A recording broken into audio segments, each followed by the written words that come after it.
Bonjour, bienvenue sur la case 3 du calendrier de l'Avent. Et la gagnante est Isabelle. Félicitations Isabelle. Je vais rappeler quelques règles pour participer à ce jeu concours.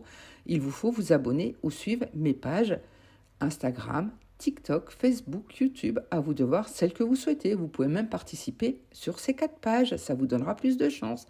Et surtout, n'oubliez pas de mettre votre prénom et votre âge ou date de naissance sur la publication d'origine, celle épinglée tout en haut de mon profil calendrier de l'Avent.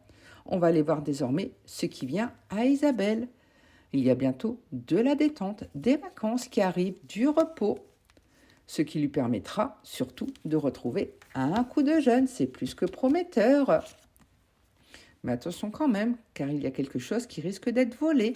Il y a des mensonges, des non-dits. Tu ne sais pas tout, Isabelle, attention. Heureusement, quelqu'un là-haut te protège et te guide, te remettra toujours sur le bon chemin. À toi de voir les synchronicités.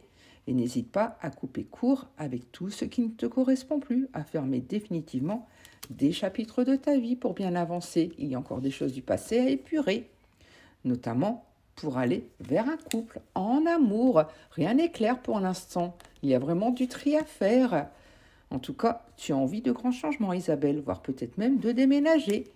Tu veux que tout bouge enfin, un renouveau, et prépare-toi car des nouvelles arrivent. Si tu attends une communication, ça arrive, ça peut être amoureux, immobilier, et il y aura surtout de la richesse qui arrive. Tout va être abondant pour toi, notamment la richesse financière, pécuniaire. C'est plus que prometteur, de belles choses t'attendent, ce qui te permettra de retrouver de la détente, de la sérénité. Donc laisse-toi porter. On va aller voir désormais avec le jardin d'Éden ce qui vient à toi.